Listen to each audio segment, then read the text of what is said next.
तुम बंद रखना। साथियों जय हिंद। मैं सुनील वर्णवाल सृजन अपने YouTube चैनल पर आप लोगों का स्वागत करता हूं। साथियों आज का यह जो वीडियो है हमारा स्पेशली 2018 PCS में जो इंटरव्यू देने वाले हैं ले जा रहे हैं उनके लिए यह वीडियो हमने बनाया है। हमने देखा है कि बहुत बड़े बड़े कोचिंग संस्थान जो भी इंटरव्यू कंडक्ट कराते हैं उसमें एक बेसिक समस्या यह दिखती है कि बहुत सारी अननेसेसरी चीजें हो आपसे इंटरव्यू में पूछते हैं, जबकि जो आयोग हमारा जो साक्षात्कार लेता है वह बहुत हट के होता है। तो आज हम आप लोगों से चर्चा करेंगे सिर्फ इसी संदर्भ में कि किस तरह से आप इस जो साक्षात्कार देने जा रहे हैं, जो इंटरव्यू देने जा रहे हैं, उसमें किस तरह से पहले तैयारी कर लें और साथ ही साथ कुछ उस तरह की चीजें जो आयोग में आप जाके जब बैठेंगे बोर्ड के सामने, जो आपके सामने घटित होगा, कुछ उस तरह की चीजें हम आपको बताएंगे। ये मेरा अपना अनुभव है, साथ साथ अपने जो बहुत सारे हमारे साथी हैं जो सिलेक्टेड है उन लोगों से भी हमने चीजें तथ्य इकट्ठे किए हैं, संग्रहित किए हैं। उन्हीं सारे तथ्यों के आधार पर यह वीडियो हम बनाने जा रहे हैं। और एक और बात बता दें कि यह वीडियो बनाने का हमारा मेन मोटो यह है कि आप लोगों को साक्षात्कार के संबंध में सही जानकारी उपलब्ध कराना। तो साथियों सबसे पहले जो हमारी बेसिक जरूरत होती है साक्षात्कार के संबंध में वह यह जाने कि एक होता नाम। तो बहुत सारे जो बड़े बड़े कोचिंग संस्थान हैं वो आपको कहेंगे कि आप अपने नाम के संदर्भ में डिटेल्स जानिए, या आप विभिन्न जो बड़े संस्थान हैं उनके जब आप इंटरव्यू को बोर्ड को जो इंटरव्यू हुआ है आप वीडियो को देखेंगे ना तो उसमें बहुत एटलीस्ट के स्टार्टिंग के कम से कम 1 से 2 मिनट तक वो लोग नाम पर ही चर्चा करते रहे, जबकि जो अपना आयोग है यानी कि अपना यूपी PCS का जो आयोग है कभी भी नाम के संदर्भ में कोई चर्चा होता ही नहीं है। मतलब बात यह है कि आपका जो भी बायोडाटा वहां पे जाता है, जो बायोडाटा उसमें नाम मेंशन नहीं होता और ना ही बोर्ड का कोई भी मेंबर आपसे नाम के संदर्भ में कोई जानकारी लेता है। तो इसलिए नाम के संदर्भ में आप बहुत क्लियर रहिए। आपको नाम के संदर्भ में अपने कोई भी तथ्य या जानकारी या डिटेल्स इकट्ठा करने की कोई जरूरत नहीं है। पहली चीज ये हो गया नाम। फिर सेकेंड वन एक बात निकल के आती है कि फिर आगे हमें कहां से स्टार्टिंग होती है। तो इंटरव्यू की जो स्टार्टिंग होती है आपको थोड़ी सी हम जानकारी दें कि जब आप जाएंगे इंटरव्यू बोर्ड में, है ना, प्रयाग भवन, सरस्वती हाल, गंगा हाल, इस तरह से वहां पे अलग अलग हाल बने हैं। तो वहां एक हाल में आपका सबसे पहले तो डॉक्यूमेंट का वेरिफिकेशन होगा और कोशिश करिए कि आप अपने डॉक्यूमेंट को पहले से ही सारे सहेज के क्रम वाइज, जैसा कि आप जब आपको जो एक सीक्वेंस का एक फॉर्म मिलेगा शायद ऑनलाइन डाउनलोड भी होने लगा है, तो उसमें देखिए सीक्वेंस में चीजें होती है ना, स्नातक, फिर स्नातक का सर्टिफिकेट, मार्कशीट सर्टिफिकेट, फिर इंटर की सर्टिफिकेट और सर्टिफिकेट उसमें जरूरत नहीं होता बट मार्कशीट, फिर आपका फिर से रिपीट करते हैं हाई स्कूल जो कि आपका डेट ऑफ बर्थ के रिगार्डिंग होता है, उसकी मार्कशीट के साथ साथ सर्टिफिकेट। फिर नेक्स्ट आइए इंटर यानी कि प्लस टू के बाद आप स्नातक आइए। स्नातक के 3 वर्ष के, अगर आप इंजीनियरिंग के स्टूडेंट हैं तो जो आपका 4 साल का यानी कि 8 सेमेस्टर का जो आपका एग्जाम होता है, सारे एग्जाम्स के प्रत्येक वर्ष के आपको मार्कशीट रखनी है अपने साथ। नेक्स्ट वन फिर उसका सर्टिफिकेट रखना है। अगर अभी आपके पास सर्टिफिकेट नहीं है तो आयोग आपको मौका देगा, लेकिन कोशिश करिए कि आप अपनी सर्टिफिकेट अभी से प्रोसेस में डाल दें जिससे कि आपके इंटरव्यू तक आपका सर्टिफिकेट आ जाए। फिर जब आप उस जिस सीक्वेंस में आप पूरे अपने डॉक्यूमेंट्स को लगाते हैं उसी सीक्वेंस में आप अपनी एक फाइल बनाएं प्रॉपर वे में। उस फाइल में आप जो जो रिक्वायरमेंट है डॉक्यूमेंट की वो रखेंगे, लेकिन उसी सीक्वेंस में आप रखेंगे। और हमेशा आप सारे डॉक्यूमेंट ओरिजिनल आप रखिए। अगर आपके पास अभी कुछ डॉक्यूमेंट नहीं है तो उन्हें कोशिश करिए कि जल्दी से जल्दी यानी यथाशीघ्र प्राप्त कर लें ओरिजिनल डॉक्यूमेंट।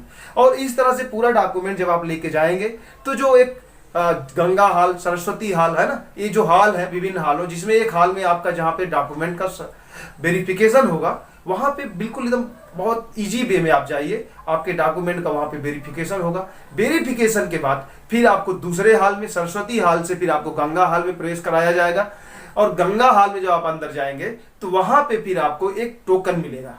ओके, तो अब देखिए, अब आपका जो आइडेंटिफिकेशन क्या है उस टोकन से होगा। हो सकता है आपको 148 मिले, 076 मिले, हो सकता है 052 मिल जाए, है ना। तो टोकन का एक नंबर होता है और वही उस समय का, उस दिन का आपका आइडेंटिफिकेशन नंबर होता है और उसी नंबर से आपका सारा का सारा कुछ आइडेंटिफाई होता है। तो यहां पे अब आप बताइए क्या कहीं नाम आपका आया? नहीं आया। तो नाम का काम यहाँ से खत्म।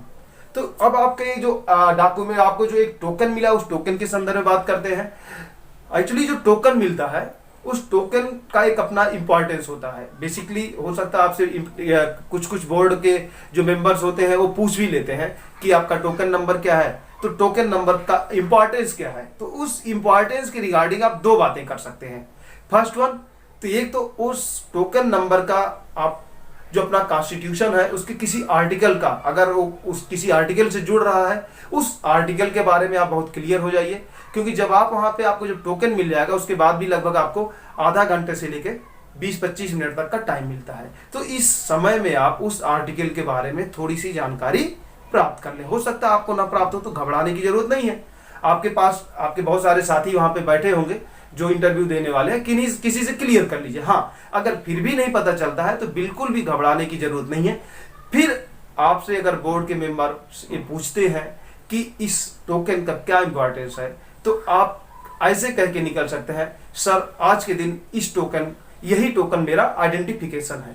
अर्थात मेरा कोई आइडेंटिफिकेशन नहीं, मेरा क्या नाम है, मैं कहाँ का हूँ, कोई मतलब नहीं है, बल्कि यही जो नाम है यही आज का मेरा आइडेंटिफिकेशन है। और इसलिए मेरा इंपॉर्टेंस इस टोकन से है कि आज का मेरा जो भविष्य है, यानी जो कल मैं एक प्रशासनिक अधिकारी बनने जा रहा हूँ, वो पूरा का पूरा आइडेंटिफिकेशन इसी टोकन नंबर से है। तो इस तरह से कह के आप निकल सकते हैं। अर्थात हमने बात कर ली किसकी, टोकन नंबर की।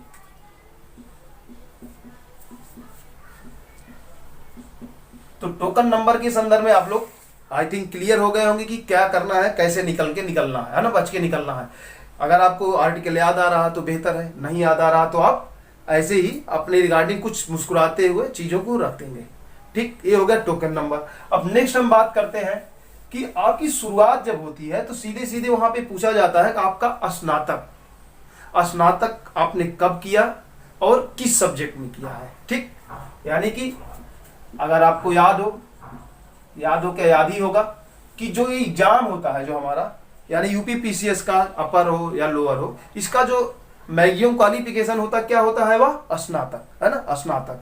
तो स्नातक के ही बारे में इसलिए वो आपसे बातें करते हैं, पूछते हैं भाई स्नातक में आपका क्या सब्जेक्ट रहा, आपका स्नातक में क्या स्ट्रीम था। तो अगर आप स्नातक में आप बीए हैं, हो सकता बीएससी हो, या फिर आप मान लीजिए बीटेक कर रखा है आपने, है ना, कुछ यही सारी चीजें आपका स्नातक में होता है। नेक्स्ट वन, एक स्नातक के साथ साथ एक और पूछता है कि कब आपने किया है, कब किया। देखिए अब यहां से दो चीजें निकल के आएंगी। कब किया है तो हो सकता है आप इंटरव्यू देने कब जा रहे हैं, 2020 में। आपका स्नातक कब कंप्लीट हुआ हो, मान लीजिए 2008 में। अब आप देख रहे हैं ना क्या कितना गैप हो गया, लगभग 12 साल का, है ना, लगभग 12 साल का। अगर 2008 में आपने स्नातक किया है और यह गैप अगर 12 साल का, 10 साल का, इवन 5 साल का भी गैप होता है, तो भी वह एक सिंपल सा सवाल आपके सामने दाग देते हैं, क्या कि अभी तक आप क्या कर रहे थे। तो अभी तक आप क्या कर रहे थे, तो उसके संदर्भ में आप बहुत क्लियर रहिए कि आप तैयारी कर रहे थे, या आप अपने घर की परिस्थितियों में जुड़े हुए थे, या आप तैयारी नहीं कर रहे थे बल्कि किसी जॉब में थे, है ना। तो यहीं से बहुत सारी चीजें निकलती चली जाएंगी। लेकिन हम अभी बात करेंगे सिर्फ इस पहलू पे आते हैं कि आपका स्नातक में सब्जेक्ट क्या है। उस संदर्भ में एक्चुअली वो बात लंबी चलेगी, क्योंकि आप अगर क्या कर रहे हैं तो आप कुछ नहीं कर रहे हैं तो बताना थोड़ा मुश्किल भी होता है, थोड़ा आसान भी होता है। हाँ, अगर आप कुछ किसी जॉब में पहले से है तो चीजें आपके लिए आसान हो जाती हैं। फिर आप उसी जिस जॉब में है उस जॉब से रिलेटेड बहुत सारे सवाल आपसे वो लोग दागते हैं, और उसके संदर्भ में आप बेहतर तैयारी करके वहां से बच सकते हैं। और कभी कभी ऐसा भी कहा जा सकता है कि आप वहां से बहुत बेहतरीन मार्क्स, मीन्स जो बोर्ड के मेंबर्स होते हैं, आप उनके सामने एक सकारात्मक पहलू में, पॉजिटिव पहलू में आप अपनी बात रख के अच्छे मार्क्स भी वहां पे आप कलेक्ट कर सकते हैं। तो लेकिन उस पर हम बाद में बात करेंगे। सबसे पहले हम फिर बात करते हैं अपने इस स्नातक के सब्जेक्ट पर, बीए, बीएससी या बीटेक जो भी आपने किया है। मान लीजिए आपने बीए किया है, बीए में आपका क्या सब्जेक्ट है, फिर पूछा जाएगा। सब्जेक्ट में मान लीजिए आपने हिस्ट्री, है ना, हिस्ट्री, या फिर यूपी में जैसा कि अमूमन देखा जाता है 2 या 3 सब्जेक्ट से हम स्टार्टिंग में 3 सब्जेक्ट लेते हैं फर्स्ट ईयर में, और फाइनल में आते आते चाहे बीए हो या बीएससी 2 सब्जेक्ट हो जाता है ना। तो मान लीजिए हिस्ट्री और फिलॉसफी आपका रहा, ठीक। तो अब आपसे जो सवाल आगे बनने जा रहा है कुछ इसी के आसपास रहना है, हिस्ट्री या फिलॉसफी, या अगर आपका हिंदी लिटरेचर या ज्योग्राफी है तो इन्हीं सब चीजों से, मीन्स जो आपका स्नातक का सब्जेक्ट है उस स्नातक के सब्जेक्ट से बहुत सारे सवाल रहते हैं। एटलीस्ट अगर मैं अपने अनुभव की बात करूं तो मुझे लगता है कि लगभग 20 से 25% तक आपका इंटरव्यू लगभग इसी स्नातक के सब्जेक्ट के आसपास सिमटा रहता है। तो आप लोगों को एक सजेशन होगा मेरी ओर से कि स्नातक के सब्जेक्ट पर आप अच्छे से काम करके जाएं। हो सकता है बहुत सारे हमारे साथी ऐसे होंगे जिनका लगभग छूटे हुए 15 साल हो गया होगा, लेकिन कोई घबराने की जरूरत नहीं है। एक बेसिक नॉलेज होना चाहिए, है ना। ऐसा नहीं है कि मान लीजिए अब आपका इंग्लिश सब्जेक्ट रहा है तो इंग्लिश सब्जेक्ट की और इंग्लिश तैयारी में आपने वर्षों पहले छोड़ दिया तो इंग्लिश की तैयारी आप कहाँ से करेंगे? कुछ भी नहीं, बहुत छोटा सा क्रोनोलॉजी हिस्ट्री का समझ जाइए। जैसे हिस्ट्री में क्रोनोलॉजी होता है ऐसे इंग्लिश में भी क्रोनोलॉजी होता है। फिर आपसे पूछा जा सकता है कि कोई एक पॉइंट बता दीजिए, है ना। आपसे भाई हमेशा वो आपके फेवर में चीजें ले जाके कोशिश करते हैं। आपसे पूछ लेंगे भाई अच्छा ठीक है, आप बोल देंगे कि नहीं इंग्लिश में, सॉरी सर मैं इंग्लिश में कंफर्टेबल नहीं हूं क्योंकि बहुत साल हो गया, लगभग 15 साल हो गए छोड़े हुए या 10 साल हो गए छोड़े हुए। तो फिर भी आपसे एक सवाल वो करेंगे, अच्छा फिर भी आप बताइए क्या आप इंग्लिश के बारे में क्या बताना चाहेंगे, या क्या कुछ एक फेमस नाम ले लेंगे। जैसे मान लीजिए शेक्सपियर का नाम है ना, शेक्सपियर एक फेमस नाम है इंग्लिश की दुनिया का, इंग्लिश लिटरेचर की दुनिया का। या ऐसे आप बात करिए अगर हिंदी लिटरेचर आपका मान लो ग्रेजुएशन में रहा हो बट तैयारी की दुनिया में आपका हिंदी लिटरेचर से कोई आसपास का ना रह गया हो संबंध, तो फिर भी आपसे कभी जयशंकर प्रसाद जी की, मुंशी प्रेमचंद जी की, है ना, इस तरह के जो एक फेमस नाम होते हैं उनके संदर्भ में चीजें आपसे पूछी जा सकती हैं। तो एक बेसिक जानकारी आप इस तरह से रखेंगे। तो सेम बात ऐसे हिस्ट्री फिलॉसफी जो भी मतलब बेसिक जानकारी आपको अपने ग्रेजुएशन के सब्जेक्ट पे एटलीस्ट रखना ही रखना है। नहीं तो अगर आप नहीं रखते हैं तो आप मान के चलिए कि आपका जो आपके इंटरव्यू का अगर 100 मार्क्स का है तो मेरे अकॉर्डिंग कम से कम 20 मार्क्स का जो है आपका इदारोमदार इसी पे टिका होता है। और अगर आप इसे बहुत बेहतरीन ढंग से नहीं टेकल कर पाए या नॉर्मल सामान्य ढंग से भी नहीं टेकल कर पाए तो आप इस 20 में से 5 नंबर से ज्यादा नहीं पाएंगे। हाँ, अगर आप इसे सामान्य तरीके से भी कर ले जाएंगे, अगर आप इस सब्जेक्ट को सामान्य तरीके से भी कर ले जाएंगे तो आप मान के चलिए कि आप 10 to 20 है ना, सॉरी 10 to 15 की बात करें बट 10 मार्क्स लगभग 50% मार्क्स आप यहाँ पे कलेक्ट कर लेंगे। ये हो गया हमारा सब्जेक्ट के संदर्भ में। बीटेक वाले बीटेक अपनी जानकारी में रखेंगे, क्योंकि ये कभी मत सोचिए कि जो एक्सपर्ट हैं उन्हें बीटेक के बारे में जानकारी नहीं होगी, नहीं, आप गलत हैं। लगातार आयोग को भी यह पता है कि बहुत सारे इंजीनियरिंग बैकग्राउंड के बच्चे लगातार एग्जिट कर रहे हैं और वो लोग आके यहाँ पे इंटरव्यू दे रहे हैं, तो इसलिए आयोग भी अभी इस तरह की चालाकियां करता है और वह कोई न कोई एक एक्सपर्ट लगभग वह रखने की कोशिश करता है जो बीटेक यानी जो इंजीनियरिंग बैकग्राउंड के हों। जैसा कि पहले मानविकी के विषय के लगातार रहते हैं वैसे ही अब इस तरह की चालाकियों को अभी समझता है, इसलिए कोई ना कोई एक रखा जाता है जो आपसे अगर नहीं भी है तो भी बीटेक के अगर आप है तो आपको टेक्नोलॉजी के संदर्भ बहुत सारे जो करंट के इवेंट जैसे एआई है ना, आर्टिफिशियल इंटेलिजेंसी, या फिर मान लीजिए जो समस्या जैसे कोविड-19 है तो कोविड-19 के संदर्भ में टेक्नोलॉजी का क्या उपयोग हो सकता है आपसे पूछा जा सकता है।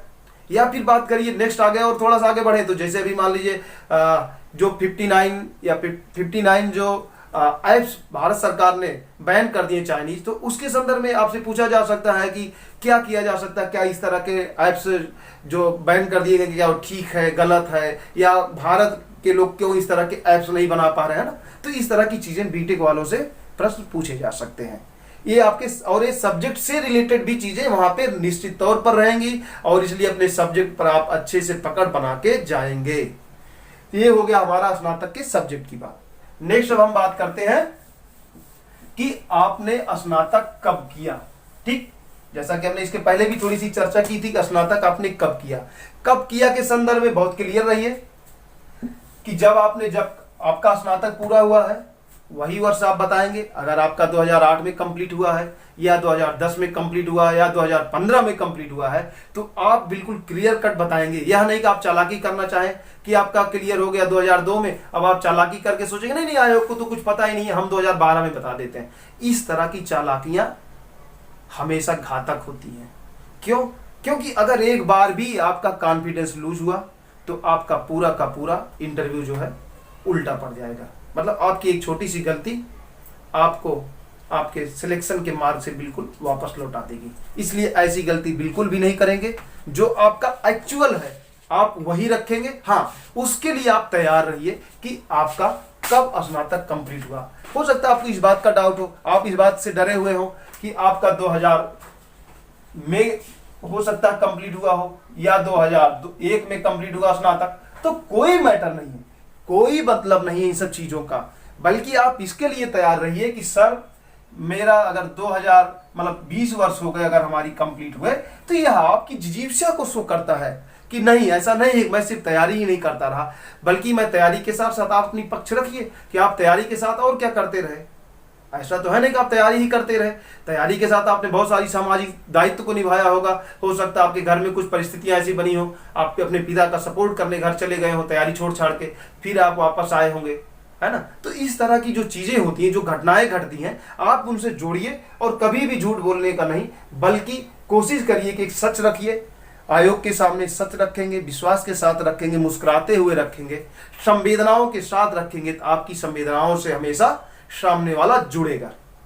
ओके, तो ये एक, हालांकि यह एक बहुत महत्वपूर्ण पहलू भी है। अक्सर यहाँ पे फंसने की संभावना रहती है, क्योंकि आयोग के लोग अमूमन यह प्रश्न कर ही देते हैं कि 20 वर्ष तक अभी तक आप यही करते रहे, तैयारी करते रहे। तो नहीं, आप इसके लिए आश्वस्त रहिए। आप यह भी कह सकते हैं कि सर आपको ये, सर आप कह सकते हैं मैं 20 वर्ष तक असफल रहा, लेकिन सर यह भी हो सकता है, सर इसका एक पहलू यह भी तो है कि मैं 20 वर्ष तक जुझारूपन मेरे अंदर बना रहा, मैं फिर भी टिका हुआ हूं और आज इस मुकाम पे खड़ा हूं कि मैं 2 स्टेप पार करके तीसरे यानी अंतिम स्टेप पर आज यहाँ पे आपके सामने पहुंचा हूं।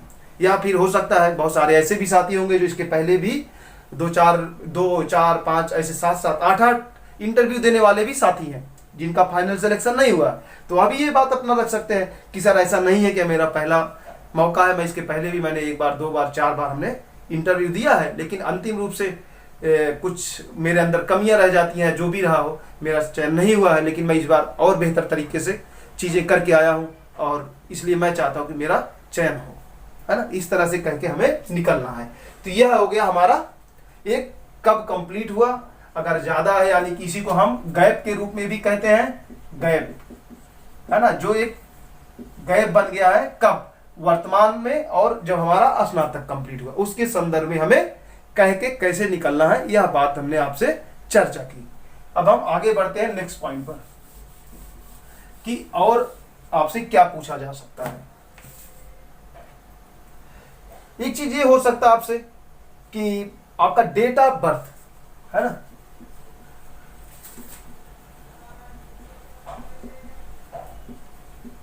डेट ऑफ बर्थ का भी अपना बड़ा इंपॉर्टेंस है।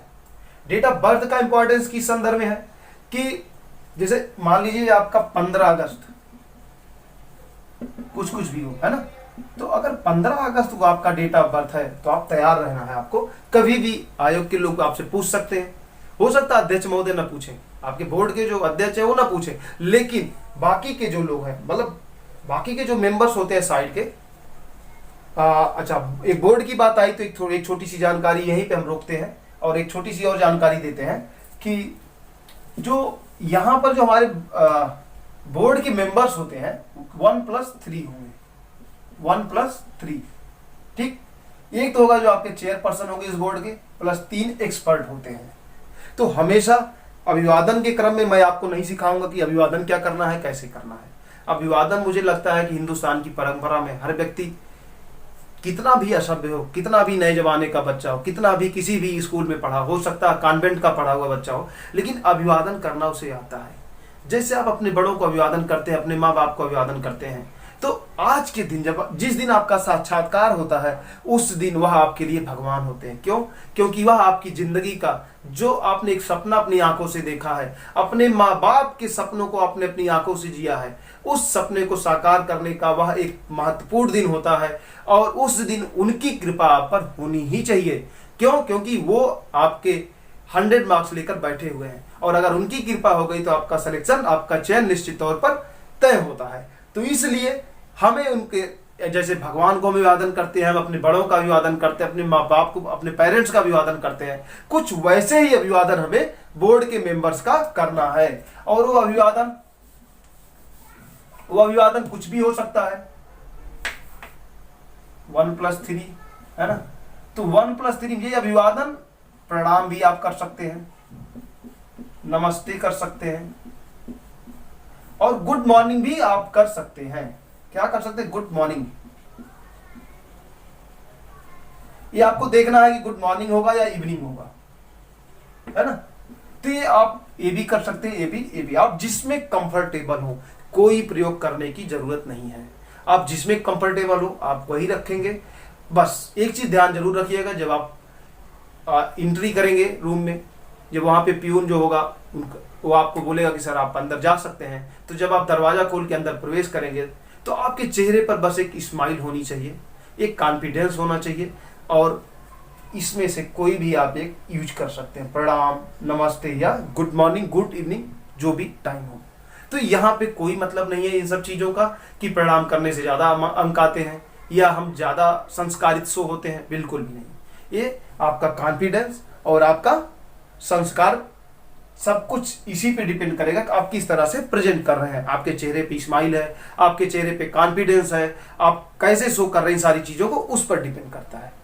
ठीक, तो ये हो गया मेंबर पे। और एक चीज और बात कि जैसे बोर्ड में क्या एक बड़ी समस्या हो जाती है, मान लीजिए बोर्ड में कभी कभी क्या होता है 1+1, ये 1 जो है क्या हो गया, ये हो गई महिला, और +2 ये हो गए पुरुष। तो अब क्या करें? तो सवाल यह उठता है कभी कभी, बहुत सारे आपको एक्सपर्ट बताएंगे भी, और मैं भी इस संदर्भ में यही आपको सजेस्ट करूंगा कि सबसे पहले आप अध्यक्ष जो आपके चेयर पर, आप सीधे बिल्कुल आपके फ्रंट पे जो होंगे आप उन्हें अभिवादन करेंगे। उसके बाद अगर कोई लेडीज है तो आप उन्हें अभिवादन करेंगे। नेक्स्ट सबको ऐसे कर लेंगे, एक तरह से ऐसे, प्रणाम सर, प्रणाम, सबको प्रणाम, ठीक ऐसे कर लेंगे। सब नहीं कहना है, मतलब ऐसे, नमस्ते सर, हाथ भी जोड़ेंगे बिल्कुल पोलाइटली। ये देखिए, इसमें कुछ भी बनावटी करना ही नहीं है, ये बिल्कुल एकदम नेचुरल अपने आप ही। जैसे ही आप दरवाजा खोलेंगे, आप एंट्री मारेंगे, आप सब भूल जाएंगे। आप देखिए, मैं आपको बिल्कुल जेन्युइन तरीके से बता रहा हूं, आप अभी खूब प्रैक्टिकल कर लीजिए, खूब प्रयोग कर लीजिए, खूब मॉक दे लीजिए, लेकिन इन सब चीजों का कोई मतलब नहीं होगा। जैसे ही आप दरवाजा खोल के एंट्री करेंगे, वो सारा ज्ञान आपका बाहर रह जाएगा। सिर्फ आपका कॉन्फिडेंस, आपकी चेहरे की स्माइल, आपकी पीछे की जो चीजें हैं जो आपने वर्षों से अर्जित किया है, वही रह जाएगा। ठीक, तो हो सकता है आपको याद ही नहीं रहेगा हमें प्रणाम करना था कि नमस्ते करना था। ठीक, जो आपके अंदर है वो निकल के आ जाएगा, नमस्ते सर, नमस्ते मैम, नमस्ते, इस तरह से करके आप निकलेंगे। ओके, और ये ऑटोमेटिकली हो जाएगा, इसमें कुछ किसी से कहने की जरूरत नहीं, ना सीखने की जरूरत है। आप ऑलरेडी इसे सीखे हुए हैं, आप बचपन से सब चीजें जानते हैं। तो ये हो गया प्रणाम, नमस्ते, गुड इवनिंग, कोई डाउट नहीं रखना है। ओके, फिर से लौटते हैं हम आपसे चर्चा कर रहे थे डेट ऑफ बर्थ पे, है ना। तो डेट ऑफ बर्थ के बारे में थोड़ा सा आपको जानकारी अपनी होनी चाहिए। बेसिकली अगर आपका डेट ऑफ बर्थ आप गूगल पे सर्च करिए, आपके डेट ऑफ बर्थ का या आपके जो इसमें सन होता है, हो सकता है 1983 हो, है ना। तो अगर ऐसा कुछ सन है या 1991 हो आपका डेट ऑफ बर्थ, तो आप 1991 में सोचिए, आर्थिक सुधार भारत में एक ड्रास्टिक चेंजिंग हुआ था। तो निश्चित तौर पर वहां से आपसे प्रश्न पूछे जा रहे हैं। अगर आपका डेट ऑफ बर्थ मान लीजिए 15 मार्च या ऐसे कर देते हैं 1 अप्रैल 1991, तो सोचिए यह एक बहुत लैंडमार्क डेट है। कैसा कि इसी डेट से भारत में आर्थिक सुधार लागू किए गए थे, है ना। तो अगर आपका डेट ऑफ बर्थ ये है तो आपको इसके संदर्भ में अच्छी सी जानकारी रखनी चाहिए। जरूरी नहीं कि पूछा जाए, लेकिन आपके कॉन्फिडेंस के लिए यह जरूरी है। मैं ये नहीं कह रहा हूं कि आप पूछा ही जाएगा, लेकिन यह जरूर है कि पूछा जा सकता है। अगर पूछा जा सकता है मीन्स अगर हो सकता पूछ लिया गया, तो फिर आप उसके लिए पहले से तैयार रहेंगे तो अच्छा है, नहीं तो प्रॉब्लम। अगर आप, सॉरी गाइस थोड़ा सा डिस्टरबेंस हुआ, बट फिर से लौटते हैं। अगर इस तरह की चीजों के लिए आप पहले से तैयार हैं तो आप अच्छे से टेकल कर लेंगे, नहीं तो फिर वहां पे प्रॉब्लम आ जाएगी। ठीक, तो इस तरह से हमें डेट ऑफ बर्थ पर भी थोड़ा सा काम कर लेना है। नेक्स्ट आगे बढ़ते हैं।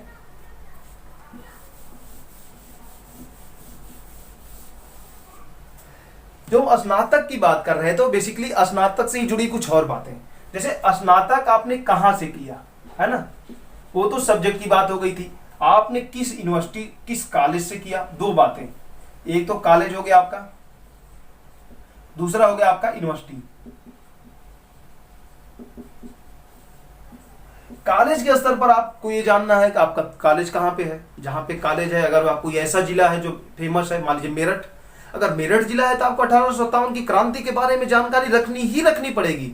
भले ही आपका इतिहास सब्जेक्ट नहीं है, लेकिन आपसे वो चीजें पूछी जा सकती हैं कि मेरठ के कॉलेज से आपने किया है तो उसका इंपॉर्टेंस बताइए। तो आप बता सकते हैं 1857 की जो क्रांति हुई थी सर, मेरठ से ही शुरू हुई थी। ओके, बाकी आप उसके बारे में डिटेल्स रखेंगे। ठीक, सेम ऐसे ही अगर हो सकता है यहाँ नाम, जो आपके कॉलेज का नाम किसी प्रसिद्ध व्यक्ति के नाम पे हो सकता सरदार पटेल, सरदार पटेल स्नातकोत्तर महाविद्यालय सहारनपुर, ऐसा कोई नाम हो, या सरदार पटेल स्नातकोत्तर महाविद्यालय प्रतापगढ़, ऐसा अगर कोई नाम है ना। तो अब सरदार पटेल चूंकि आपके कॉलेज के नाम पे जुड़ा हुआ है, तो इसलिए सरदार पटेल के बारे में भी आपको अच्छी जानकारी, एक होलिस्टिक अप्रोच आपका होना चाहिए। आप सरदार पटेल जी के बारे में एक बेसिक चीजें जानते रहिए। जैसे सरदार पटेल का स्वतंत्रता के बाद रियासतों के एकीकरण में क्या भूमिका रही, या फिर बारदोली के आंदोलन में क्या भूमिका रही, या स्वतंत्रता आंदोलन में किस तरह की उनकी भूमिका रही है, ये सब चीजें थोड़ा सा बेसिक नॉलेज आपको रखना पड़ेगा। ये हो गया कॉलेज। सेम यही बात आपकी यूनिवर्सिटी के स्तर पर है ना। यूनिवर्सिटी में क्या है, यूनिवर्सिटी किसके नाम पर है, यूनिवर्सिटी किसके नाम पर है ना, कब स्थापना हुआ, इसका एक स्लोगन होता है, अगर आप देखेंगे, है ना। स्लोगन का अर्थ क्या है, स्लोगन अक्सर हमने देखा है कि जो स्लोगन होता है कि उस संस्कृत में होता है, उसका एक जैसे अस्तो मा सदगमय, ये ऐसे लिख देगा, एक दीपक बना देगा ऐसे ही, और एक ऐसे देखिए निकला रहेगा दीपक में, अस्तो मा सदगमय। तो ये जो अस्तो मा सदगमय है, इसके बारे में आपको जानकारी होनी चाहिए कि इसका अर्थ क्या होता है, यह स्लोगन है क्या, है ना, मतलब आपकी यूनिवर्सिटी का जो है उसका स्लोगन है क्या। तो यह भी एक जानकारी आपको होनी ही चाहिए। और साथ ही साथ यूनिवर्सिटी जिसके नाम पे है, सेम बात जैसे हमने कहा कॉलेज के नाम पे, ऐसे ही यूनिवर्सिटी के नाम के भी बारे में, और जिस स्थान पर यूनिवर्सिटी है, जैसे हो सकता है राम मनोहर लोहिया यूनिवर्सिटी, तो राम मनोहर लोहिया जी के बारे में आपको अच्छी जानकारी होनी चाहिए। साथ ही साथ फैजाबाद के बारे में, या अगर आपका वीर बहादुर पूर्वांचल यूनिवर्सिटी है तो वीर बहादुर कौन थे, वीर बहादुर का क्या इतिहास रहा है ना, वो जाने। साथ साथ जौनपुर के भी बारे में जाने कि जौनपुर का अपना क्या इंपॉर्टेंस रहा है। ये हो गया थोड़ा सा आपके स्नातक के संदर्भ में कुछ और बातें जो जरूरी थी। ठीक, नेक्स्ट आगे बढ़ते हैं।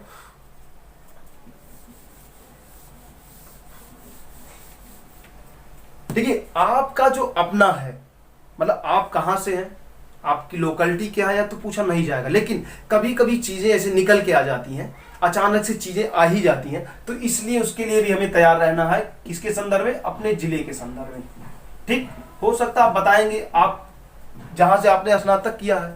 बेसिकली बीए करने वाले ज्यादातर लोग, मतलब कुछ लोग तो इलाहाबाद यूनिवर्सिटी या फिर आप बीएचयू से हैं, है ना, बट बहुत सारे लोग ऐसे भी होते हैं जो लोकल यूनिवर्सिटी से, लोकल कॉलेज से होते हैं। तो उससे क्या होता है, आपके जिले का नाम निकल के आ जाता है। तो अपने जिले के बारे में भी थोड़ा सा जानते रहें। जिले के संदर्भ में एक तो डिटेल्स जाने, जैसे जनसंख्या, फिर कुछ समस्याओं के निराकरण के लिए भी कुछ समस्याएं, है ना, निराकरण कैसे, ये भी जानते रहें। अगर आप समस्या बता रहे हैं तो समस्या का निराकरण कैसे होगा, यह भी जानते रहें। फिर कुछ प्रसिद्ध व्यक्तित्व, जैसे आपको यहां पे बात करते हैं कैसे, जैसे मान लिया आप गोरखपुर के हैं तो फिराक गोरखपुरी एक प्रसिद्ध नाम है ना। तो इस तरह से कुछ ऐसे नाम, सुल्तानपुर के हैं तो मजरूह सुल्तानपुरी, या अगर आप इलाहाबाद के हैं तो अमिताभ बच्चन, मोतीलाल नेहरू, जवाहरलाल नेहरू, है ना। इस तरह की चीजें भी आपको अपने जिले के संदर्भ में कुछ डिटेल्स जानना है। जनसंख्या, नगरीकरण, फिर क्षेत्रफल कितना है, कुछ और भी प्रसिद्ध हो सकता है। कोई मान लीजिए वन अभ्यारण्य हो आपके जिले में, है ना, या हो सकता है मान लीजिए अगर आप पीलीभीत के हैं तो वहां पे राष्ट्रीय पार्क ही मिल जाएगा आपको। तो इस तरह से जो भी कुछ इस तरह का भी डिटेल्स आपको अपने साथ कैरी करना है, और ये हमें अगर आप अभी धीरे धीरे काम करेंगे तो आ जाएगा, इतना बड़ा काम नहीं है। ये हो गया आपके जिले के संदर्भ में। एक और बात छूटी जा रही है कि यहाँ पे जो दूसरा पहलू है, कभी कभी स्नातक के बाद वो पूछ लेता क्या और आगे भी आपका कुछ एजुकेशन है, तो परास्नातक, परास्नातक या मतलब जो भी कुछ आप स्पेशल आपके पास कोई डिग्री है ना, मान लीजिए आपने एमबीए किया हो, एमसीए किया हो, है ना, इस तरह की चीजें, तो अगर आपके पास है तो उसके संदर्भ में भी बहुत बेसिक सी नॉलेज आपको होनी चाहिए। अगर आप नहीं कर पा रहे हैं, आपको लगता है कि वह ठीक नहीं है, मतलब हम उसे नहीं बता पाएंगे, मान लीजिए आपने एमबीए किया है, आपने ग्रेजुएशन किया, ग्रेजुएशन के बाद आपने एमबीए किया और अब आप इंटरव्यू देने जा रहे हैं, तो आप अब नहीं मन है एमबीए बताने का तो मत बताइए, छोड़ दीजिए, कोई जरूरत नहीं है उसे बताने की। ठीक, मतलब परास्नातक बताना जरूरी है और नहीं भी जरूरी तब है अगर आपका जो ऑप्शनल सब्जेक्ट है, अगर ये परास्नातक सब्जेक्ट ही आपका ऑप्शनल सब्जेक्ट है, तब तो आप इसे खूब स्वतंत्रता पूर्वक बताइए। क्यों? क्योंकि आपकी अच्छी खासी पकड़ होगी अपने ऑप्शनल सब्जेक्ट पर। लेकिन अगर आपका ऑप्शनल सब्जेक्ट कुछ और है, परास्नातक कुछ और है, तो आप चाहे तो यहाँ पे बच के निकल सकते हैं, बोल दें सर बस स्नातक ही हमारा है, या अगर आप आगे कैरी करना है, आपको उसे नहीं रखना ही है, तो आप उसे बताएंगे। या मान लीजिए आपने परास्नातक करके पीएचडी की है या जेआरएफ आप है, तो रिसर्च वगैरह भी आप करना है, तो उसके संदर्भ में लेकिन फिर आपको जानना होगा, क्योंकि अगर आप रिसर्च कर रहे हैं, है ना, मान लीजिए आप रिसर्च कर रहे हैं, आप रिसर्च स्कॉलर हैं, तो आप मान के चलिए कि आपके रिसर्च से कम 15% का इंटरव्यू यहां तक जाएगा। कितना परसेंट? लगभग 15% इंटरव्यू। अगर 100 मार्क्स का इंटरव्यू है तो 15 मार्क्स का इंटरव्यू आपका ये इस पर डिपेंड हो जाएगा, परास्नातक की रिसर्च पॉइंट पर। लेकिन अगर आप इस तरह की संरचना में नहीं है तो कोई बात नहीं, ये निकल जाएगा, कहीं और जुड़ जाएगा। ओके, अगर रिसर्च स्कॉलर है या पीजी है या जेआरएफ है तो आप उसके लिए बिल्कुल तैयार रहें। या अगर आप उस परास्नातक डिग्री का कहीं भी यूज कर रहे हैं जिसे आप यहाँ पर शो करेंगे, तो आप उसके लिए तैयार रहना है। ओके, नेक्स्ट आते हैं।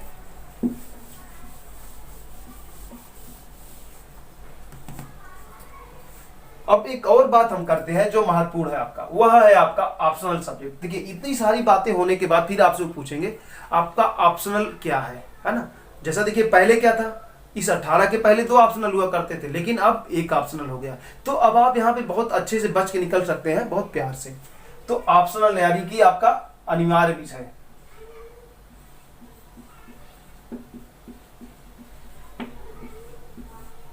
Optional subject. ठीक, ऑप्शनल सब्जेक्ट के संदर्भ में भी मुझे लग रहा कि हर कोई तैयार होगा। अगर ऑप्शनल आपका जो सब्जेक्ट है तो उस पर हर किसी की पकड़ अच्छी होती ही है। तो अगर नहीं भी है, हो सकता है आपने जल्दबाजी में कोई सब्जेक्ट, मान लीजिए कुछ लोगों ने डिफेंस लेके दे दिया होगा, सोशल वर्क लेके दे दिया होगा, तो अब आप बिल्कुल तैयार रहिए, अब आप यहां से बच के नहीं जा पाएंगे। मीन्स कहने का मतलब यह है कि आपका 20 से 25% साक्षात्कार यहीं पर केंद्रित होता है। कहां पर केंद्रित होता है? इस ऑप्शनल सब्जेक्ट पर। ओके, ये हो गया आपका ऑप्शनल सब्जेक्ट। तो इसलिए आपको अपने ऑप्शनल सब्जेक्ट पर बहुत अच्छे से पकड़ बनाए रखना है। साथ ही साथ उस ऑप्शनल सब्जेक्ट को आप कोशिश करिए कि करंट जो समसामयिक जो मुद्दे चल रहे हैं उन मुद्दों से जोड़ने की कोशिश करिए। अगर मान लीजिए इतिहास है तो इतिहास के संदर्भ में बहुत सारे, जैसे अगर आपको याद आ रहा हो तो कुछ समय पहले एक आया था समसामयिकी में ही कि जो आर्य हैं, आर्यों का जब डीएनए टेस्ट के आधार पर एक तय किया गया तो समझ में आया, मतलब निकल के आया कि आर्य तो मूल रूप से भारतीय थे, जबकि आर्यों के बारे में अभी यह विश्वास व्यक्त किया जाता था विद्वानों के संदर्भ में को हम मध्य एशिया से आए हुए थे, है ना। अलग अलग विद्वानों का अलग अलग मत है, लेकिन जब डीएनए के आधार पर जब ये रिसर्च हुआ कि डीएनए के आधार पर, तब निकल के आया नहीं बल्कि आर्य तो मूल रूप से भारतीय ही है। तो ये होगा समसामयिकी से चीजों को जोड़ना। ठीक, ऐसे ही सोशल वर्क, डिफेंस या अन्य सब्जेक्ट के लोग जो भी हैं वह अपने अपने स्तर पर जोड़ेंगे। ठीक, ये हो गया ऑप्शनल सब्जेक्ट। और जैसा कि हमने आपको बताया, ऑप्शनल आपका 20 से 25% आपके साक्षात्कार में भूमिका निभाता है, तो इसलिए इसे बिल्कुल भी नहीं छोड़ेंगे, इस पर पूरी तरह से फोकस होकर काम करेंगे और यह आपका एक तरह से आधार बनाएगा आपके सिलेक्शन का। ओके, एक चीज और आपको यहाँ पे बता दें, अगर आपके अंदर कला है तो आप इसी ऑप्शनल के सब्जेक्ट के आधार पर जो प्रश्न पूछे जाते हैं उन्हीं से आप चीजों को गोल गोल घुमा के अपने फेवर में चीजें कर सकते हैं। जैसे मान लीजिए अगर पूछ लिया गया, मान लीजिए सोशल, आप आईआर का कोई स्टूडेंट मींस पॉलिटिकल साइंस का स्टूडेंट है या डिफेंस का स्टूडेंट है, तो अभी भारत और चीन के संदर्भ में जो बहुत सारे टिक टाक है ना, जो विवाद चल रहा है, उसके संदर्भ में क्वेश्चन निश्चित तौर पर वहां से पूछा जाने वाला है। हालांकि वो अन्य लोगों से भी पूछा जाएगा क्योंकि जीएस अब बहुत बड़ा हो गया है, लेकिन उनसे ज्यादा संभावनाएं हैं। तब आप वहां पर चीजों को अपने तरीके से उसको मोड़ के अपने फेवर में करके निकलते चले जाइए, यह एक तरीका होता है। ठीक, तो ये हो गया हमारा ऑप्शनल सब्जेक्ट। अब एक महत्वपूर्ण बात तो ये रह जाता है कि अगर कुछ लोग सब किसी अन्य जॉब में हैं, है ना, तो जॉब छोड़ के आते हैं। मीन्स मान लीजिए आप कोई जॉब में है, मान लीजिए आप टीचर हैं, अगर आप मीन्स कहां पे, पहले ही किसी जॉब में है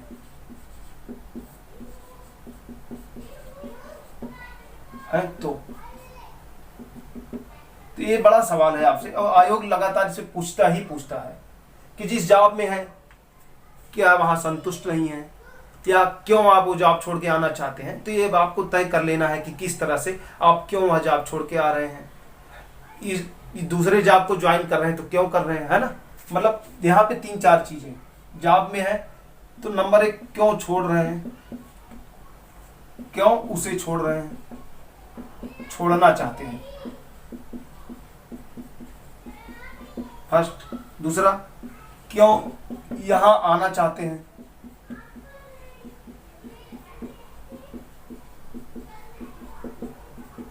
वहां पर कैसा रहा एक्सपीरियंस आपका, है ना, आप वहां पर एक्सपीरियंस आपका वहां पे कैसा रहा,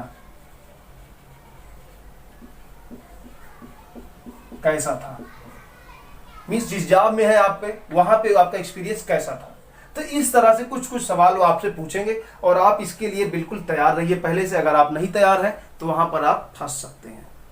तो इस पे आप अपना एक कॉपी बनाएंगे, जो आप कॉपी बनाएंगे उस कॉपी में आप इसे धीरे धीरे करके लिखते जाइए कि क्यों छोड़ना चाहते हैं, क्यों इसमें आना चाहते हैं और कैसा एक्सपीरियंस रहा है। एक्सपीरियंस के संदर्भ में हम जरूर आप लोगों के यहाँ पे एक सजेशन देंगे, आप जिस भी जॉब में रहे हो, भले ही कितना भी बुरा एक्सपीरियंस हो, लेकिन आप उसके संदर्भ में सदैव सकारात्मक बातें करेंगे। ठीक, इससे ये शो करता है कि आप कहीं भी रहेंगे चीजों को सकारात्मक वे में ही लेते हैं, अर्थात पॉजिटिव ही सोचते हैं, और इसलिए आप प्रशासन में आने के बाद यहाँ पे भी पॉजिटिव ही चीजों को लेंगे।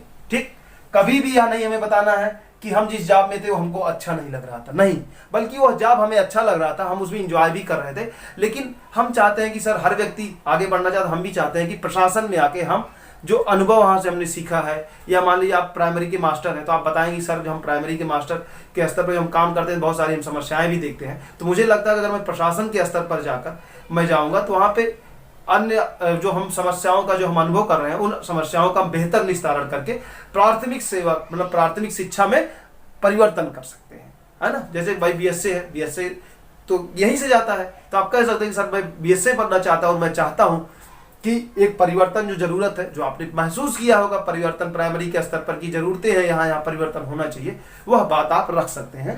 तो ये जरूर हमेशा ध्यान रखें एक्सपीरियंस कैसा था, हमेशा पॉजिटिव में बताएंगे, भले ही लाख निगेटिव रहा हो सकता है आपका बॉस आपको हमेशा पिंच करता रहा हो, लगता हो कभी कभी आप इस जॉब में जहर खा के मर जाए, मतलब कुछ भी हो जाए, निगेटिव कितना भी रहा हो, लेकिन आप चीजों को हमेशा पॉजिटिव ही रखेंगे कि हमने सर पॉजिटिव वहां पे महसूस किया है, अब लेकिन यहाँ पे आना चाहते हैं कि यहाँ पे भी चीजों को और पॉजिटिवली हम जो हमारे अंदर जो योग्यता है, जो हमारे अंदर एक ऐसे धीरे धीरे जो हमारे अंदर एक काबिलियत आई है, उस काबिलियत का मैं चाहता हूँ कि प्रशासन में भी मैं उपयोग कर सकूँ, है ना। इस तरह से कुछ कह के आप यहाँ पे निकलेंगे जॉब में है तो, किसी भी जॉब में। नेक्स्ट, हाँ, जॉब के संदर्भ में एक बात और जानिए, आप जिस भी जॉब में हैं उस जॉब के बारे में बहुत बेहतरीन अच्छे से जानकारी रखिए, उसकी हायरार्की क्या होती है, उस जॉब में क्या क्या है, कैसा है, मीन्स जॉब से रिलेटेड जॉब से संबंधित डिटेल्स जानकारी आपको होनी ही चाहिए।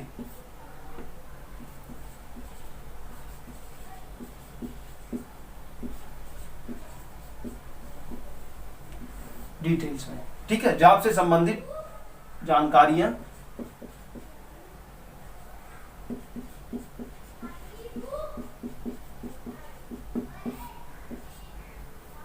डिटेल्स में, ठीक। ये हो गया आपका जॉब के संबंध में, ठीक। अब नेक्स्ट एक दो बातें और करते हैं। जैसे महत्वपूर्ण क्या है कि एक ड्रेस के संदर्भ में आते हैं और एक दो और महत्वपूर्ण बात। देखिए, ड्रेस के संदर्भ में लास्ट में बात करेंगे और फिर वहीं से हम इस वीडियो को रोकेंगे भी। एक महत्वपूर्ण बात क्या है कि जैसे देखिए संविधान, जब आप प्रशासन में जाएंगे तो आपको पावर, यानी प्रशासन ही नहीं बल्कि पूरे लोकतंत्र को जो शक्ति है, जो पावर है, कहां से मिलता है? संविधान से मिलता है। यहां तक कहा जाता है संविधान जो है, विभिन्न जितने भी लॉ हैं, जितने भी कानून, सभी कानूनों का मदर कौन है? संविधान है। और संविधान ही आपको पावर देता है, आप पूरा एग्जीक्यूटिव को पावर देता है ना। यानी कि आप ये कह सकते हो कानून बनाने वाले, कानून का पालन करने वाले और फाइनली कानून को जज करने वाले, जुडिशरी, कार्यपालिका, विधायिका, लोकपालिका, सॉरी न्यायपालिका, सबको पावर कहां से मिलता है? संविधान में। इसलिए संविधान की कुछ कुछ बेसिक चीजें आपको जाननी चाहिए। कभी भी इंटरव्यू के बोर्ड में आपको ये चीजें पूछी जा सकती है, जैसे क्योंकि आप प्रशासनिक अधिकारी बनने जा रहे हैं और आपको पावर कहां से मिलेगा? आपको जो ताकत, आपकी जो शक्ति है वो कहां से आएगी? संविधान से प्रदत्त शक्तियां ही होगी, अप्रत्यक्ष रूप से हो चाहे प्रत्यक्ष रूप से। इसलिए संविधान के बारे में कुछ बेसिक चीजें। फर्स्ट वन, प्रस्तावना, फंडामेंटल राइट, डीपीएसपी, और कुछ कुछ जो चर्चित हो, चर्चित मुद्दे, ये इतना आपको संविधान के संदर्भ में रखना है। ये जरूरी नहीं, ये देखिए सभी के लिए कॉमन है। मैं ये नहीं कह रहा हूं कि सिर्फ पॉलिटिकल साइंस के लिए हो या डिफेंस वाले के लिए है या फिर पबैड वालों के लिए, नहीं, यह सभी के लिए है। क्यों सभी के लिए? क्योंकि आप प्रशासनिक अधिकारी बनने जा रहे हैं, एक बात।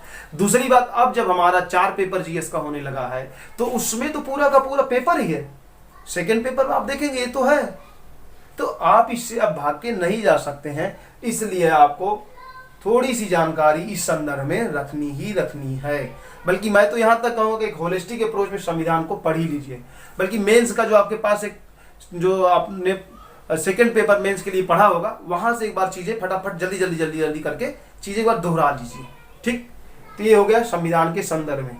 नेक्स्ट वन, एक और जो, हाँ, एक पंचायती मुद्दा है, पंचायतें, है ना, पंचायती व्यवस्था बीच का एक महत्वपूर्ण पहलू है, इसे भी नहीं छोड़ना है, ठीक। नेक्स्ट वन, अब ड्रेस की बात करते हैं और ड्रेस के बाद एक छोटी सी जानकारी आपको देके, देखिए ड्रेस के बारे में हम आपको बिल्कुल, बहुत मेरा अपना जो सजेशन रहेगा, ड्रेस के संदर्भ में ए गर्ल्स, ए और ए पुरुष, ठीक। यहां पे देखिए आप पैंट शर्ट सूट, बट अभी गर्मियों का सीजन है, सूट अगर आप नहीं भी पहनेंगे तो भी कोई मतलब नहीं है। मतलब जरूरी यह नहीं है कि आप सूट पहने, लेकिन पैंट शर्ट के साथ, pant shirt plus tie at least होना ही चाहिए। लेकिन सूट कोई जरूरी नहीं है। सूट अगर आप रख लेते हैं तो यह आपके कॉन्फिडेंस को थोड़ा सा हो सकता है बूस्ट करे, बट कभी कभी इसका नेगेटिव इंपैक्ट भी होता है। तो यह आपको अपना समझना है, आप कैसे कंफर्टेबल फील कर रहे हैं। तो सूट अगर पहनते हैं तो अच्छा है, नहीं पहनते तो भी अच्छा है, लेकिन टाई जरूर रखेंगे। अब आप, कुछ लोगों का जैसे ही विचार है अगर हम टाई भी ना पहने तो क्या है। देखिए बहुत सिंपल सी बात समझिए, एक छोटा सा आपको, हम कहानी तो नहीं है बल्कि एक घटना ही है कि इलाहाबाद हाई कोर्ट में जब इलाहाबाद के डीएम महोदय को, है ना, डिस्ट्रिक्ट मजिस्ट्रेट साहब को तलब किया इलाहाबाद हाई कोर्ट ने, तब वो वहां पे आए और वो बिल्कुल ऐसे लेमैन की तरीके से टी शर्ट पहन के चले गए। तो जज महोदय ने देखा कि भाई क्या, कहाँ है डीएम साहब, कहाँ है डीएम जी, बोला भाई, तो भाई ये मैं हूँ टी शर्ट में। तो बोला नहीं ये कोई मतलब नहीं है। हम कैसे जान लें कि नहीं आप ही डीएम है? आपको प्रॉपर एक ड्रेस कोड फॉलो करना चाहिए। उन्होंने यहाँ तक कहा, देखिए मैं यहाँ पे बैठा हूँ, मुझे भी गर्मी लग रही, मुझे भी समस्या होती, लेकिन मैं एक प्रॉपर ड्रेस में हूँ। आप यहाँ सामने देखिए एडवोकेट्स हैं, वो ड्रेस में है, तो एक ड्रेस होना ही चाहिए, वही आपको लोगों से अंतर बनाता है, लोगों से अलग हटके शो करता है। अगर लोगों से आप अलग हटके शो नहीं करेंगे फिर आप कैसे पता चलेगा भीड़ में आप ही अधिकारी है। आप कहीं भीड़ में गए मान लीजिए अधिकारी बन के, अब वहां पे आप समझ नहीं आएगा कि अधिकारी कौन है, ऐसा तो है नहीं कि आपके चेहरे पे लिखा है कि आप अधिकारी हैं, तो वो कैसे शो होगा। तो उसके लिए है कि आपका जो पहनावा है, जो ड्रेसिंग सेंस है वो बेहतरीन हो, साथ ही साथ कुछ हट के हो लोगों से। तो लोगों से हट के संदर्भ में यहाँ पे टाई का आप यूज कर सकते हैं।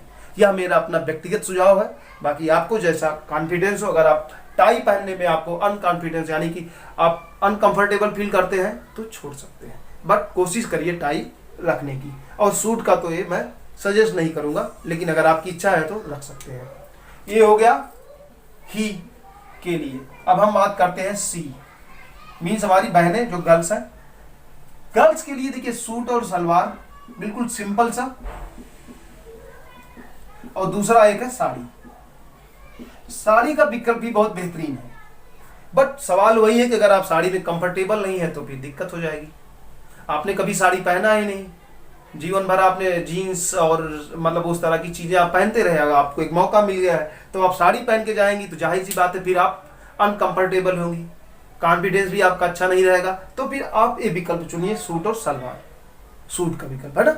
लेकिन अगर आप साड़ी पहन सकती है तो मच बेटर। क्यों? क्योंकि साड़ी में जो है आपका कॉन्फिडेंस, आपका व्यक्तित्व जो है वह निखर के सामने आता है। कभी भी आप देखिए किसी भी महिला अधिकारी को देखिए, कभी कोई महिला अधिकारी आपको सूट में दिखता है क्या?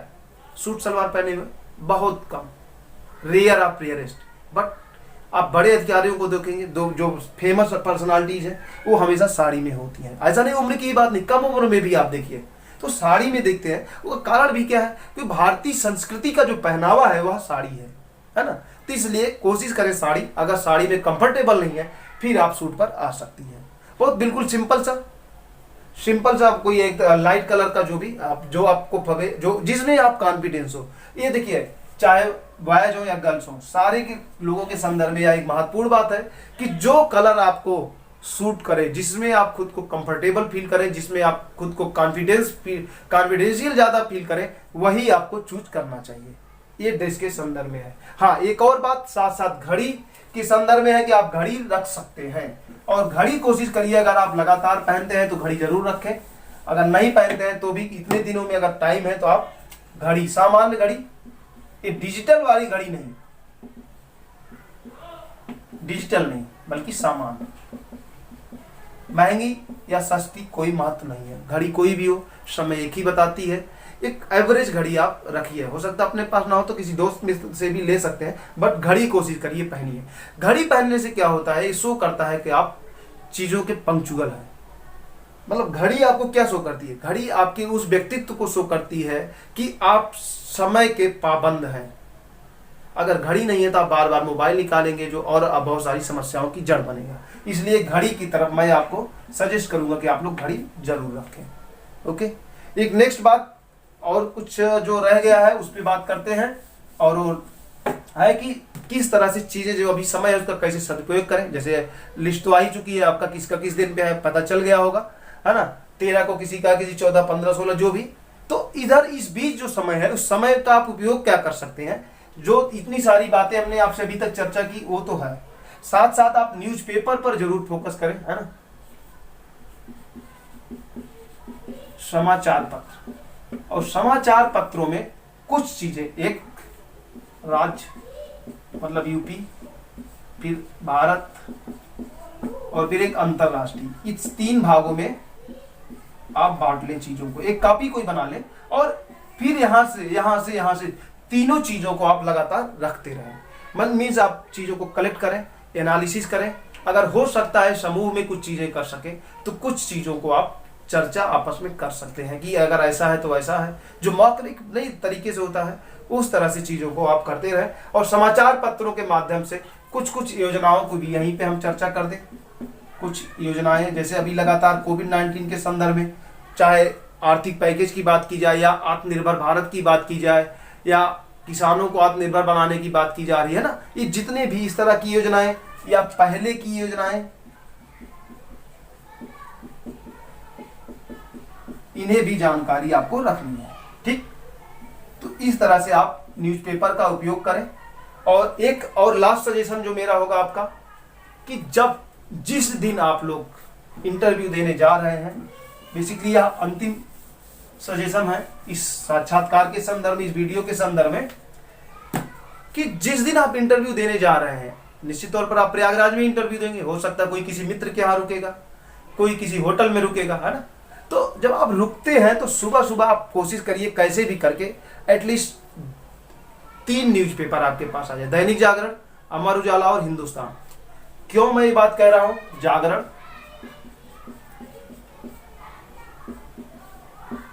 अमर उजाला और हिंदुस्तान। देखिए, इसका कारण ये है बताने का उचित कि जो हमारे बोर्ड के मेंबर्स होते हैं वो भी इस पेपर को रीड करके आते हैं डेली। तो सुबह सुबह होता क्या, आप भी उठते हैं, चाय के बाद क्या, चाय के साथ यही करते हैं, तो वो भी एक करते हैं और वहां से कभी कभी बहुत सारे फैक्ट लेके आते हैं और आपके सामने दाग देते हैं। अगर आप भी इस पर एक पैनी नजर रखे होंगे तो आप उन सहजता के साथ उनके प्रश्नों को अब उनके प्रश्नों से आप अवेयर रहेंगे और कुछ न कुछ जवाब दे पाएंगे। अगर आप नहीं अवेयर रहेंगे, यानी अगर आपका पेपर से कोई जुड़ाव, कोई नाता नहीं रहा सुबह सुबह, तो हो सकता है आप जो सबसे बड़ी हेडिंग हो उसी को आप नहीं मेंशन कर पाएंगे। तो इसलिए सुबह कोशिश करें यह पेपर, अब तो चीज़ें बहुत अवेलेबल हो गई हैं, इंटरनेट के माध्यम से लोग PDF मोबाइल पे भी आ जाता है ना, व्हाट्सएप के या बहुत सारे ग्रुपों में, तो कैसे भी करके आप प्राप्त करें और प्राप्त करके एक नज़र जरूर मारें। और नज़र मारने के संदर्भ में एक और महत्वपूर्ण बात यहाँ पे सुझाव दूंगा कि हो सकता है कि कुछ ऐसे न्यूज हों। देखिए, यहाँ पे न्यूज 2 तरह के आपको मिलेंगे।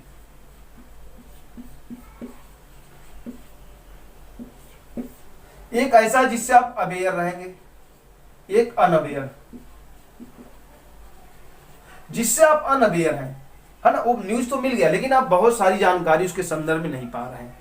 तो अब आपके लिए एक समस्या हो सकती है कि यार मैं तो इसे जानता ही नहीं इस बारे में, है ना। मान लो कोई अचानक से कोई योजना बहुत छोटी सी चर्चा कर दे इलाहाबाद के संदर्भ में, अब आपको उस योजना के बारे में नहीं पता है, आप परेशान होने की जरूरत नहीं। कोशिश करिए गूगल से सर्च कर लीजिए, अगर मिल गया तो ठीक है, नहीं तो वहाँ पे ग्रुप में जहाँ आप जाएंगे वहाँ पे बहुत सारे साथी हैं, सब देखिए वहाँ पे मित्र होता है, कोई किसी का शत्रु नहीं होता। ये सबको पता है कि हमें इन लोगों को बीट करते हुए नौकरी पानी है, यानी 1 पर 3 लोग हैं तो 2 को हटाकर ही हम अपना सिलेक्शन पाएंगे। लेकिन वहां पर फिर भी इतनी प्रतियोगिता होने के बाद भी, गला काट प्रतियोगिता होने के बाद भी लोगों के अंदर सहयोगात्मकता की भी भावना होती है, और यही सबसे बड़ी वो जिजीप्सा है, सबसे बड़ी वो भावना है जो हम प्रतियोगियों को जिंदा रखे हुए।